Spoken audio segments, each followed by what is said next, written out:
the camera on and the lens was open and it wouldn't come on. Seems to be working. Hopefully it is. So, well, hey, happy Saturday, 11th of January. A little dark there. It's cold. It's not cold, it's chilly. It's 8 degrees Celsius. What's this thermometer say? We're about right at 40 degrees Fahrenheit. 3:02 in the afternoon. I guess we're not getting much done outside. Don't know if you can pick up, but it's raining. It's been raining pretty much all day. So, figured I'd just kind of do a little bit of an update, get you something other than a dedicated Jimmy video, although those seem to be going well. Got to edit a few more of them up so you guys are all completely 100% caught up. But we'll give you a little sneak peek today on what's been going on with the truck. But, yeah, first full work week back at work, because that's what you do at work, is you work. And went well. Busy. Had to struggle to get my regular stuff done. It was a busy week. I don't know why, just out of the blue, but we'll see how that goes in the future. Haven't done anything in the garage here. Yeah. Really the only update we got, I guess, is on the Jimmy. So,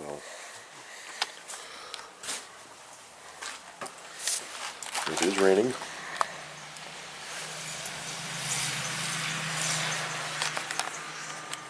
We had snow the other night. Friday morning. So it's a little bit of a breeze blowing out there. It makes it chilly. But yeah, had snow Friday morning. Didn't really stick around like it normally does around here. Had snow Wednesday night as well, just a dusting on the cars, nothing on the ground. Roads were good. But, starting tomorrow, the temperatures are supposed to plummet in the next week. We're going to be cold and chance of snow. They're talking about snow accumulation starting tomorrow evening or tomorrow afternoon, so we'll see how that goes. But I've got two running driving four-wheel drives now. So Jimmy's okay, not great, especially when it's cold. It's not a happy truck when it's cold, and it's not just the motor or the transmission. It's everything, the brakes and the fan, and yeah, he needs some work yet, but we're getting there. However, let's pop out here real quick, try not to get the lens too wet.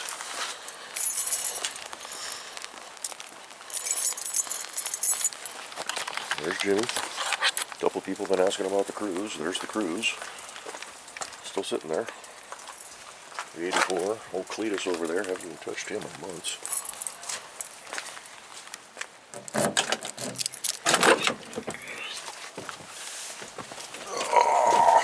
Fogging up here a little bit. Not any water in the lens, no water on the lens. So if you remember when we started working on this truck and I was talking about the mileage, and now that it's running and the videos are showing it back at the house here after the transmission rebuild, check out the mileage. I've been driving it. He's passed his break-in period by about 32 miles. So I was kind of hoping to get out today and do an oil change on it, but I don't think that's going to happen. So I drove this truck every day this week to work and home. That's 28 miles round trip. And he did very well. He's thirsty. That's 1 week's worth of driving, 28 miles a day. Now, it's probably should be closer to the quarter mark, or to the, to the half tank mark, just because we're sitting on a hill here, but he's a little bit thirstier than I anticipated. I haven't done a fuel mileage run on it yet, but yeah. Throttle is still pretty stiff, I don't know if you can see here, I've learned that that's how I normally drive. Keep your heel way back here and just use the tip of your foot. Well, to keep some smoother throttle action out of this thing, you gotta put your whole foot on there and rock it. Use that fulcrum of your ankle. The 84, I just drive, like I said, like this. So, yeah, you gotta do that. Even then, you get some jerky starts. So, and it seems to get worse when it's warm. So I don't know what's going on with that, but the fan, we fixed the fan. That's that issue with the relay. I get intermittent high-speed operation, so I'm going to get a new relay, order that up here eventually, and let's just go ahead and swap that out. Hopefully the one I get from LMC or Brothers or whatever is the correct relay. Another issue is, I don't know if it popped off or what, but I don't think that's connected to the little valve back inside there, so I got to pull that apart. I have no defrost. Everything's just on general heat, and most of the heat comes out down there. Get a little bit out of here and very little out of the defrost vents. So when the windows would fog up like this, it makes for an interesting drive home. But just wipe it down with a towel and keep a paper towel in here too. So did all right. Threw a squeegee in here. I was hoping to find an extra ice scraper, but I gotta go buy one for the truck and leave it in here. So that's how I kept the windows clean on the outside. I do that with all my vehicles. If I go outside after a rainstorm and the windows are all damp, I just hit them with the squeegee and that takes most of the dirt away. So, but yeah, the transmission seemed to be figuring it out. It's not quite right still having some issues. I don't know if it's motor. I think the timing might be off a little bit yet, but real light load, cruising in overdrive, and you just give it a little bit of throttle like you're getting ready to go up a hill, and you can hear the motor knocking a little bit. I don't think it's rod knock, but knocking or pinging. I don't think I've ever heard a motor actually pinging, so I'm not quite sure what that would sound like, but it sounds like it might even be a little bit of valve train too. I don't know. Torque converter, every once in a while, you're cruising along and you're just at that threshold and it's like it's hammering back and forth, like it can't decide if it wants to lock or unlock. I don't know if that's a line pressure issue or what, so I'm going to run it for a little bit yet and try to get it up to around 1,000 miles, and then I might just take it back to them and say, hey, some minor adjustments, some tweaking, see what they say. But yeah, we've been driving them. Actually took it up to Green Mountain. The last few days of my holiday break, I was just out cruising it, trying to put 60, 70, 80, 90 miles on them a day, and then the run back and forth to work every day. Starts every time. Also have a little issue, doesn't happen all the time, and I'm thinking it could also be timing, could be throttle position sensor, but going down the hill, getting onto the trestle down here, sometimes you got to goose it because there's people coming down the hill and they like to speed going down the hill, and either you slam on the brakes and get rear-ended because the jerk behind you is trying to speed, or you hit the throttle and try to merge in with the traffic and she stumbles. Blah, blah, blah, blah, blah, blah. So you kind of have to feather the throttle and then roll into it. And then my temperature gauge, for whatever reason, you fire the truck up, and I don't know if it's the temperature gauge or if it's the thermostat, but it goes, get you flipped around here, it goes way up over the 210 mark. Almost that, it doesn't go onto the red, but it goes up over the 210 mark, and then it dumps back down, and actually where you're seeing it is where it normally runs. So I had to tinker with the temp sending unit on the side of the block.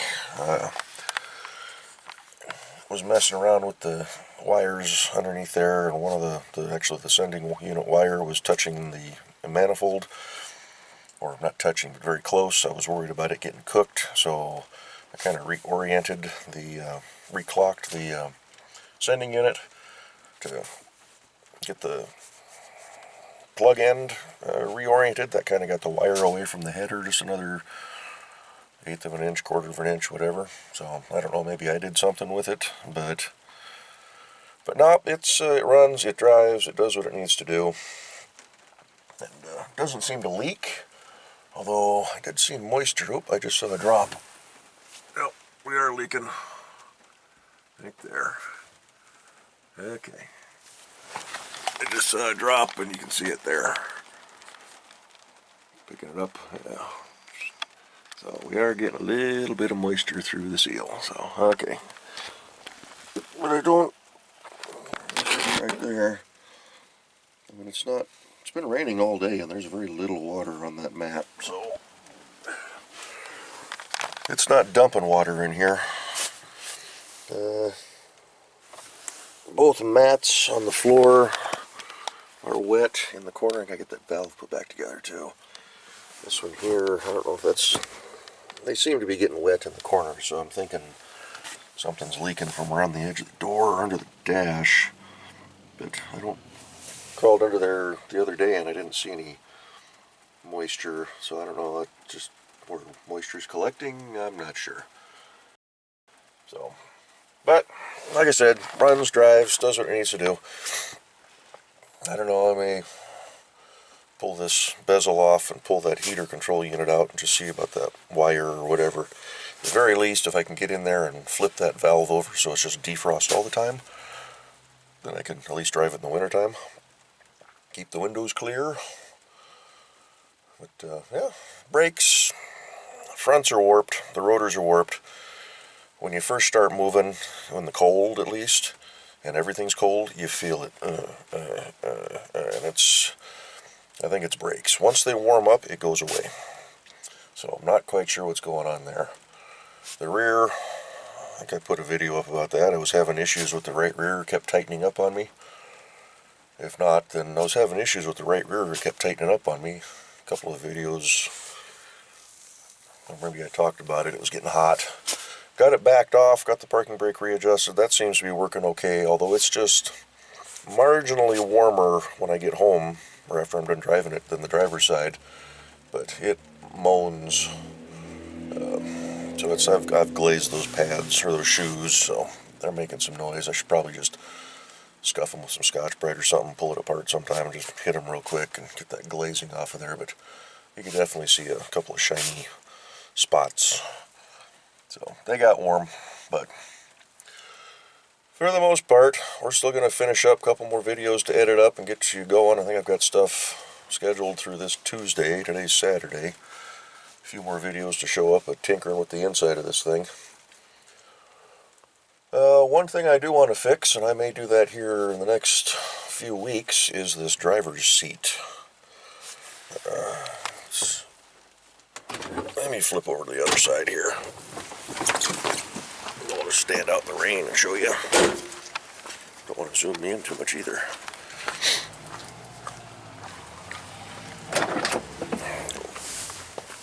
Sit on the other side here. So, this corner, the foam's all broke down. Got a tear in the upholstery. Looks like it might be actually spreading a little bit more. Pull it apart, you can see seat frame in there. There's no foam on top of that. So that's where the tear is coming from. It's just been, this edge on the metal it's not knife sharp, but it's fairly sharp. I'm going to reach out to a couple of upholstery shops and see what I can get for a foam redo. And I'm hoping that they can just reuse this upholstery. Fix that, put it back on, call it good. I don't want to dump a bunch of money into reupholstering the seats. And actually, I'm just noticing too that this seat back is bent. So that may be part of it. This corner may have pulled down. So, but if I can get this seat base squared away, then we'll be a little bit better, have a little more comfortable ride. Because you do lean this way when you're sitting in this. I guess I never noticed that the seat back was that bad. I don't know if maybe I can figure out a way to try to bend that back. I'll have to look into that. Or maybe that's supposed to be. This one doesn't look like it's doing that, so. And who knows, maybe it was a bigger dude that used to sit there and he would lean on the console or something. And who knows? But we got a big old rain spot on the lens there, don't we? Hold on a sec. Is that better? So, yeah. Looks like cigarette burns, people smoked in the truck, so. Oh well, what do you expect? It's a 91. I just got dripped on by my leaking seal. So. Oh, she needs a little bit more work, but we're getting there. Cleaned up fairly nice though. Still gotta fix that cracked rear window. Hopefully I can come across one in a junkyard somewhere or find a cheaper set on Craigslist or something. I don't want to go, I can buy them new, but I don't want to go spend, was it $800 or whatever it is for 2 windows. So, nope, pretty good truck. I've gone grocery shopping with it. I've gone parts running with it. Eventually I'm going to redo the side panels there, get rid of all the nasty vinyl. I don't know, maybe I'll talk to the upholstery shop. Maybe they can make something. Take a couple of pictures with them. I'm not going to drive the truck down there. I'll pull the seat out and take the seat. Usually most upholstery shops, unless they're doing the whole car, they just don't have the room for it. Still got to clean the back seat. I haven't done that yet. But, nope, it's been a good rig. Drives pretty nice going down the freeway, so that's always nice. But and the poor Cruise, I haven't even driven it in 3 weeks. It's going to go back to being a commuter car starting Monday, so let's go ahead and start heading back into the garage here.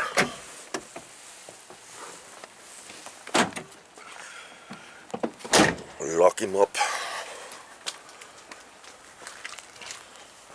That door's closed. I was off for 2 weeks over the holidays. I think I drove the car twice, and it wasn't very much. Once was up to the gas station to top the tank off. I didn't know if I was going to be driving it down to see Mom and Dad. And the second time was I was having issues with the Jimmy, so I just took the car up there to go grab a part for it. And then all last week, drove the truck to and from work, so the Cruise has just been sitting. So I don't know, maybe Monday we'll do a driving to work video with the Cruise, and we'll do a cold start on it.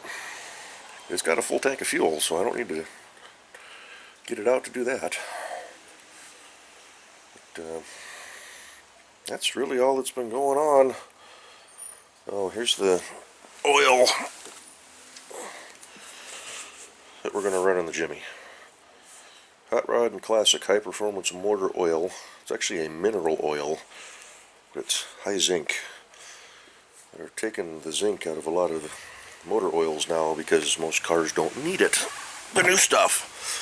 Well, the older rigs, they still kind of need it. You know, guys, for a while there were using diesel oil, but I've been reading that they've been taking zinc out of diesel oil as well. To be honest with you, or actually all the new diesel trucks, I'm sorry, but they're not true diesel engines. I mean, they're a diesel engine, but they're designed as a passenger vehicle engine. They're not designed as a true truck engine, so they're not a heavy duty. Probably going to start all sorts of controversy with that, but you know, they're focusing more on high-end power than pulling power. So reading all these specs and looking at people's reports and problem issues, and yeah, they're really no different than a gasoline engine anymore. So they've been taking all the zinc out. They're using a lot of similar materials in between gas and diesel engines, so oils are changing. And it used to be about a diesel because maybe they couldn't tow as much as a big block gas engine, but you get a little better fuel economy and they would last longer. Now I'm hearing that a lot of these diesels, they still last a little bit longer in a gas engine, but not like it used to be. Maybe you can get 200, 250,000 out of a gas engine, get 300 out of a diesel. So, I don't know. That's just my little cheesy, I don't want to even say research, but just reading up and watching some different videos and whatnot. Used to want a diesel truck, but anymore, they've gotten too much. I don't need 900 foot-pounds of torque to drive to work. So, actually, if I got a diesel, it would be the old 5.9 Cummins, or I'd go for the 6.5 Detroit. Those are my two choices. But if I ever did that, I would hunt and find a manual transmission. But that's just me. rambling on. Just thought I'd make a little video for you guys today. Something, like I said, other than a Jimmy video from 6 months ago. I just got a few more of those to edit. Yeah, I drove the pickup more than I drove the Cruze in the last 3 weeks. So, definitely prefer a truck over a car, but that car is nice when, you know, Jimmy, what did I spend? Monday I drove it into the OK Gas for the ethanol free. I gave him $60 cash and it almost filled the tank. I was right at a quarter. I took it down to the co-op and it was down pretty far. This was the time before that, and I put $95 into it.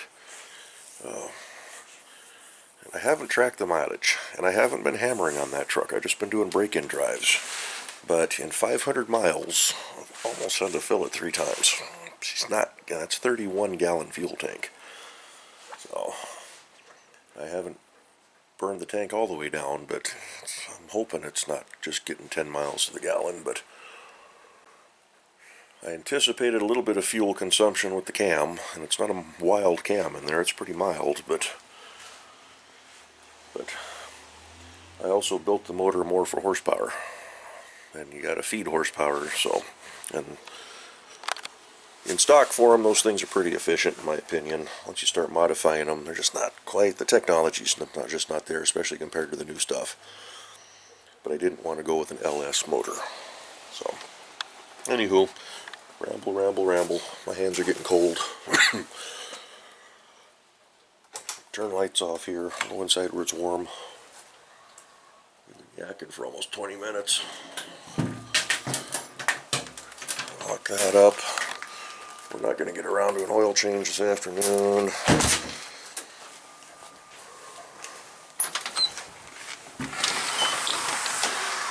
I walked so much yesterday at work, had so much going on that my feet are still sore today.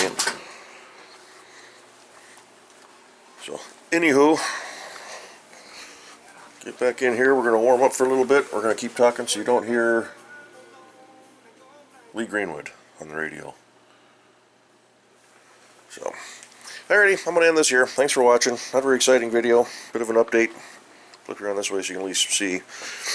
Back to work on Monday. Next week's going to be another busy week. I got a couple of days where I have to be in quite a few hours early trying to find parking. And we now have the beginnings of 3,000 Renton employees traveling up to Everett while the 37 Max is on its shut down for who knows how long, so parking's going to get even worse.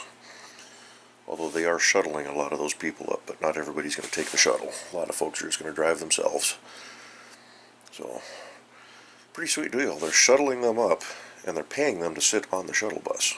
So they're working a full 8 hours, and essentially they're getting paid overtime to sit on a bus to and from the Renton plant to Everett. And then if you drive yourself, you're paid mileage.